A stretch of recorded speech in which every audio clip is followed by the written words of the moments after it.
Hello friends, myself Patel Rumi, Ashwamegh Vidyalaya, ધોરણ 9, વિષય વિજ્ઞાન, પ્રકરણ નંબર 7, સજીવોમાં વિવિધતા.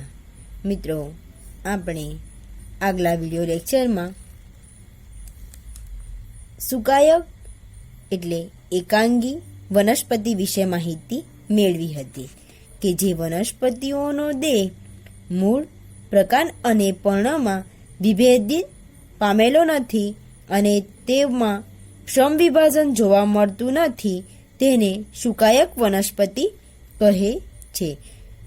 સુકાયક વનસ્પતિ સામાન્ય રીતે લીલ તરીકે ઓળખાય છે. એમના ઉદાહરણો પણ મિત્રો આપણે જોયા હતા કે યુલોથિક્સ, અલ્વા, કારા, કેલેડોફોરા અને સ્પાયરોગાયરા એ એકાંગી એટલે કે સુકાયક વનસ્પતિના ઉદાહરણો હતા. ત્યારબાદ મિત્રો આપણે દ્વિઅંગી વનસ્પતિ વિશે પણ માહિતી મેળવી હતી. તો મિત્રો, આજના વિડિયો લેક્ચરમાં આપણે ત્રિઅંગી વનસ્પતિ વિશે માહિતી મેળવીશું કે મિત્રો ત્રિઅંગી વનસ્પતિ નું જે શરીર છે એટલે કે ત્રિઅંગી શરીર રચના કેવી ધરાવે છે કે જે ત્રિઅંગી છે એ ત્રિઅંગી વનસ્પતિ શરીર મૂળ, પ્રકાંડ અને પર્ણમાં વિભેદિત પામેલું હોય છે કે વનસ્પતિ શરીર મૂળ, પ્રકાંડ અને પર્ણમાં વિભેદન પામેલ હોય કે જે ત્રિઅંગી વનસ્પતિ છે. ત્રિઅંગી શરીર મૂળ, પ્રકાંડ અને પર્ણમાં વિભેદન પામેલ છે. આપણે અહીંયા મિત્રો આકૃતિમાં પણ જોઈ શકીએ છીએ કે જે ત્રિઅંગી વનસ્પતિ છે એ મૂળ, પ્રકાંડ અને પર્ણ ધરાવે છે. તેમની દેહ રચનામાં એક ભાગથી બીજા ભાગ સુધી પાણી અને દ્રવ્યનું વહન કરવા માટે વાહક પેશી એટલે કે કઈ વાહક પેશી હશે કે જે જલવાહક અને અનવાહક છે. એ કઈ પેશી છે મિત્રો કે જલવાહક અને અનવાહક એ વાહક પેશી છે કે તેમની દેહ રચનામાં એક ભાગથી બીજા ભાગ સુધી પાણી અને દ્રવ્યનું વહન કરવા માટે વાહક પેશીની હાજરી હોય છે. વાહક પેશીની હાજરી હોય છે. મિત્રો, એમના ઉદાહરણો છે કે માર્શેલિયા અને હંસરાજ. ઉદાહરણ તરીકે માર્શેલિયા અને હંસરાજ. ત્યારબાદ છે ઇક્વિસેટમ. મિત્રો, આ જે માર્શેલિયા છે એ આપણને તળાવમાં પણ જોવા મળે છે કે જે 4 પાનની રચના ધરાવે છે અને પાણીની ઉપરની સપાટી પર આપણને એમના જે પર્ણ છે આપણે સરળતાથી જોઈ શકીએ છીએ. મિત્રો, એના મૂળ પણ આપણે જોઈ શકીએ છીએ. પ્રકાંડ અને બીજદાની છે જે કાળા રંગની હોય છે એને પણ આપણે સરળતાથી જોઈ શકીએ છીએ અને પર્ણ જે પાણીની ઉપરની સપાટી પર શું કરતા હોય છે, તરતા હોય છે. એ જ રીતે મિત્રો જે હંસરાજ છે, હંસરાજ વનસ્પતિ પણ આપણી આજુબાજુ આપણને જોવા મળે છે અને આપણે એને ઓળખી શકીએ છીએ. તો મિત્રો, હવે આપણે અપુષ્પી વનસ્પતિ વિશે અભ્યાસ કરીશું કે અપુષ્પી વનસ્પતિ કોને કહેવાય છે.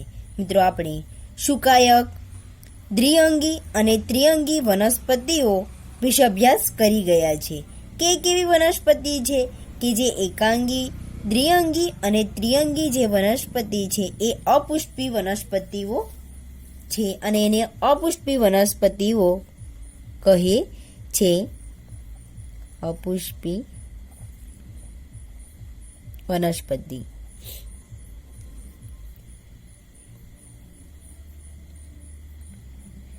એકાંગી, દ્વિઅંગી અને ત્રિઅંગી વનસ્પતિઓ અપુષ્પી વનસ્પતિઓ કહે છે. કે મિત્રો જે આપણે એકાંગી વનસ્પતિ વિશે પણ અભ્યાસ કરી ગયા છે, દ્વિઅંગી વનસ્પતિ પણ અભ્યાસ કરી ગયા છે અને ત્રિઅંગી વનસ્પતિ વિશે પણ આપણે અભ્યાસ કરી ગયા છે. કે જે એકાંગી, દ્વિઅંગી અને ત્રિઅંગી વનસ્પતિ છે એ વનસ્પતિઓ કેવી છે કે અપુષ્પીય વનસ્પતિઓ છે. એને કઈ વનસ્પતિઓ કહેવાય છે? અપુષ્પી વનસ્પતિઓ કહે છે. આ વનસ્પતિઓમાં બીજ ઉત્પન્ન કરવાની ક્ષમતા હોતી નથી. તેઓને બીજવિહીન વનસ્પતિઓ પણ કહે છે. કે મિત્રો આ વનસ્પતિમાં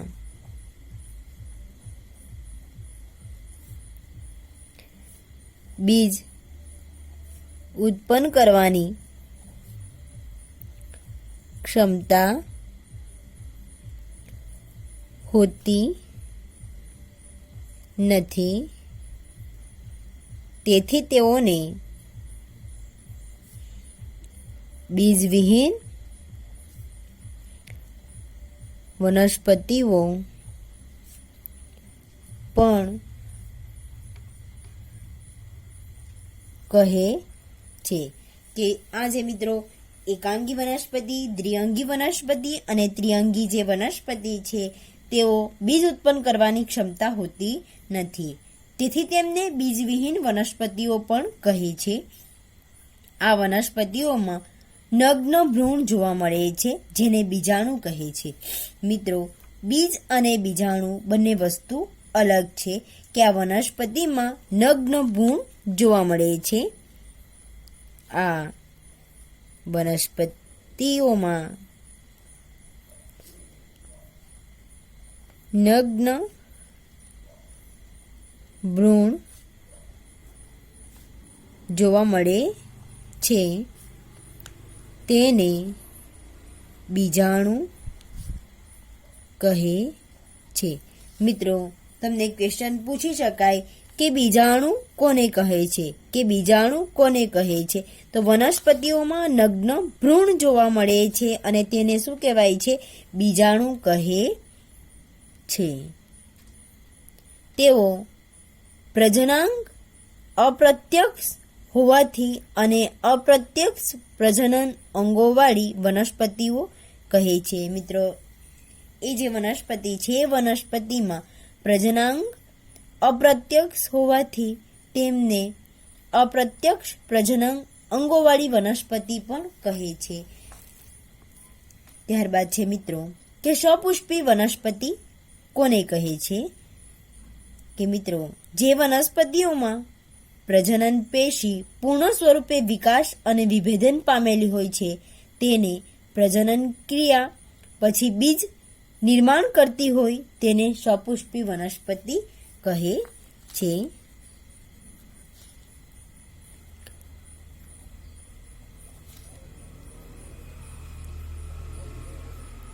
સપુષ્પી વનસ્પતિ કે જે વનસ્પતિઓમાં પ્રજનન પેશી પૂર્ણ સ્વરૂપે વિકાસ અને વિભેદન પામેલી હોય તેમજ પ્રજનન ક્રિયા પછી બીજ નિર્માણ કરતી હોય તેને સપુષ્પી વનસ્પતિ કહે છે. મિત્રો તમને સપુષ્પી વનસ્પતિ કોને કહે છે એમ 1 માર્કના ક્વેશ્ચનમાં પણ પૂછી શકાય કે જે વનસ્પતિઓમાં પ્રજનન પેશી પૂર્ણ સ્વરૂપે વિકાસ અને વિભેદન પામેલી હોય તેમજ પ્રજનન ક્રિયા પછી બીજ નિર્માણ કરતી હોય તેમને કઈ વનસ્પતિઓ કહેવાય છે? સપુષ્પી વનસ્પતિઓ કહે છે. તેમાં બીજની અંદર ભ્રૂણ સુરક્ષિત હોય છે. કે જે મિત્રો બીજ છે, બીજની અંદર ભ્રૂણ કેવું હોય છે? સુરક્ષિત હોય છે તેમજ સંચિત ખોરાક હોય છે. આ ખોરાકને અંકુરણ સમયે ઉપયોગ કરીને ભ્રૂણ પ્રાથમિક વિકાસ પામે છે. કે જે વનસ્પતિમાં બીજની અંદર ભ્રૂણ સુરક્ષિત હોય છે. કઈ વનસ્પતિમાં બીજની અંદર ભ્રૂણ સુરક્ષિત હોય છે? કે સપુષ્પી વનસ્પતિઓમાં બીજની અંદર જે ભ્રૂણ છે એ સુરક્ષિત હોય છે તેમજ સંચિત ખોરાક હોય છે. આ ખોરાકનો અંકુરણ સમયે ઉપયોગ કરીને ભ્રૂણ પ્રાથમિક વિકાસ પામે છે. મિત્રો, બીજ અવસ્થાને આધારે સપુષ્પી વનસ્પતિને બે ભાગમાં વિભાજન કરવામાં આવે છે. કે બીજ અવસ્થાને આધારે સપુષ્પી વનસ્પતિ. એના મુખ્ય કેટલા ભાગ પાડવામાં આવે છે મિત્રો? બે ભાગ પાડવામાં આવે છે. કયા બે ભાગ? કે અનાવૃત બીજધારી અને આવૃત બીજધારી. કે અનાવૃત બીજધારી અને બીજું છે આવૃત બીજધારી. તો હવે આપણે માહિતી મેળવીએ કે અનાવૃત બીજધારી કોને કહેવાય છે? કે અનાવૃત બીજધારી કોને કહેવાય છે? એ જે બીજ છે તે નગ્ન બીજ ઉત્પન્ન કરે છે. કેવા બીજ ઉત્પન્ન કરે છે? આ જે વનસ્પતિ છે એ નગ્ન બીજ ઉત્પન્ન કરે છે. તે નગ્ન બીજ ઉત્પન્ન કરે છે. બીજ ફરતે ફળનું આવરણ હોતું નથી અને બીજ ફરતે ફળનું આવરણ હોતું નથી. કે બીજ ફરતે શેનું આવરણ હોતું નથી? ફળનું આવરણ હોતું નથી. જ્યારે આવૃત બીજધારી કોને કહેવાય છે? કે તે ફળની અંદર બીજ ઉત્પન્ન કરતી વનસ્પતિ છે. કે તે ફળની અંદર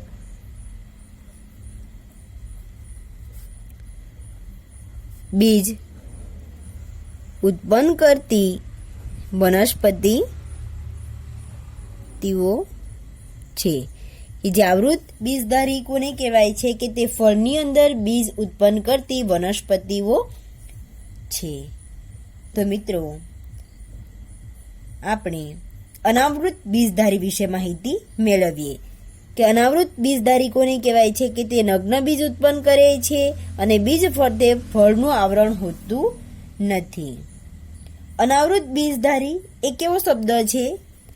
જે મિત્રો, અનાવૃત બીજધારી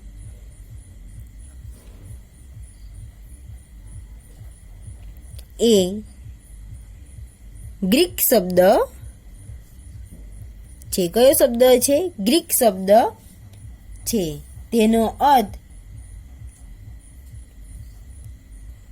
તેમને ગેમોનોસ્પર્મા કહે છે અને તે ગ્રીક શબ્દો છે. કે ગેમોનોસ્પર્મા. આ જે શબ્દ છે મિત્રો એને બે ભાગ પડે છે. કે કયા બે ભાગ? કે ગાયમનો એમનો અર્થ શું થાય છે? નગ્ન થાય છે. જ્યારે સ્પેર્માનો અર્થ શું થાય છે?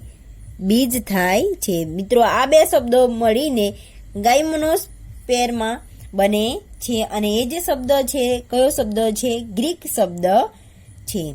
આ વનસ્પતિઓ નગ્ન બીજ ધરાવતી હોવાથી અનાવૃત બીજધારી કહે છે કે તે નગ્ન બીજ ઉત્પન્ન કરે છે. ફળની ફરતે આવરણ હોતું નથી અને એટલા માટે જ એને અનાવૃત બીજધારી કહે છે. આ વનસ્પતિઓ બહુવર્ષાયુ, સદાબહાર, સદારહિત અને કાષ્ઠીય હોય છે. ઉદાહરણ તરીકે સાયકસ. એનું ઉદાહરણ શું છે? સાયકસ છે. મિત્રો, તમે બધાએ સાયકસ જોયું છે, જે ના પણ કેવા હોય છે? નાના હોય છે. મિત્રો, અહીંયા હું એક સામાન્ય આકૃતિ દોરું છું કે જે તમને સ્પષ્ટ રીતે ખબર પડે.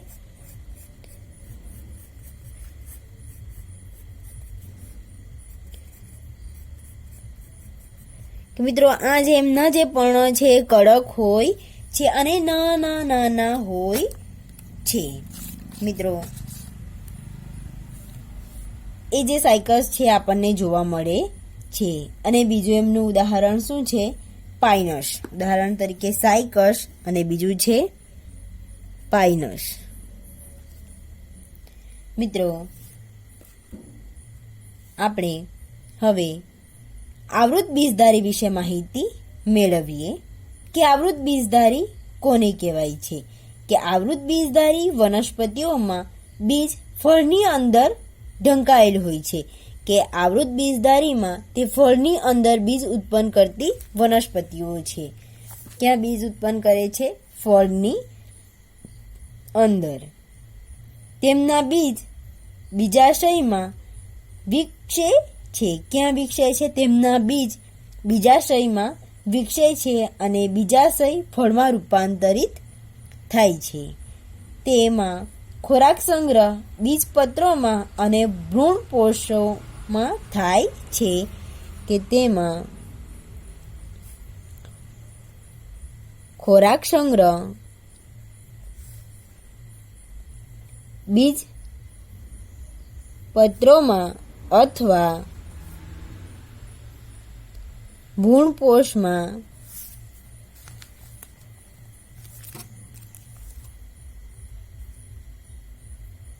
થાય છે. મિત્રો, આ જે આવૃત બીજધારી છે, આવૃત બીજધારીના ફરી બે ભાગ પડે છે. કેટલા ભાગ પડે છે? આવૃત બીજધારીના બે ભાગ પડે છે. એક છે દ્વિદળી વનસ્પતિ અને બીજું છે એકદળી વનસ્પતિ. કે આવૃત બીજધારી છે, આવૃત બીજધારીના ફરી બે ભાગ પડે છે. પહેલું છે દ્વિદળી વનસ્પતિ અને બીજું છે એકદળી વનસ્પતિ. કે દ્વિદળી વનસ્પતિ કોને કહેવાય છે? કે જે દ્વિદળી વનસ્પતિ છે, બે બીજપત્રો ધરાવે છે. બે બીજપત્ર ધરાવે છે. ઉદાહરણ તરીકે સૂર્યમુખી અને બીજું છે આઇપોમિયા. બીજું શું છે? આઇપોમિયા. મિત્રો, અને આપણે સમજીએ કે બે બીજપત્રો ધરાવે છે તેને કઈ વનસ્પતિ કહેવાય છે? દ્વિદળી વનસ્પતિ કહેવાય છે. મિત્રો, તમે અહીં આપણને સૂર્યમુખીનું ઉદાહરણ આપ્યું છે. આપણે બીજા ઘણા પણ ઉદાહરણ મેળવી શકીએ છીએ, જેમ કે વાલ, તુવર. જેમને જે બીજ છે એ બીજને જ્યારે આપણે ફાડીએ છીએ ત્યારે આપણને બે ભાગ પડેલા જોવા મળે છે. તેને શું કહેવાય છે? મિત્રો, દ્વિદળી વનસ્પતિ. ત્યારબાદ મિત્રો, એકદળી વનસ્પતિ વિશે માહિતી મેળવીએ કે એકદળી વનસ્પતિમાં બીજ એક જ બીજપત્ર ધરાવે છે. એક જ બીજપત્ર ધરાવે છે. કે જે એકદળી વનસ્પતિ છે, એકદળી વનસ્પતિમાં બીજ એક જ બીજપત્ર ધરાવે છે. ઉદાહરણ તરીકે મકાઈ. મિત્રો, આપણે મકાઈને બે ભાગમાં વિભાજન કરી શકતા નથી. આપણને જ્યારે મકાઈ છે, મકાઈને ફાડીએ છીએ ત્યારે આપણને એના બે ભાગ જોવા મળતા નથી. એ કેવી વનસ્પતિ છે? એકદળી વનસ્પતિ છે. Thank you.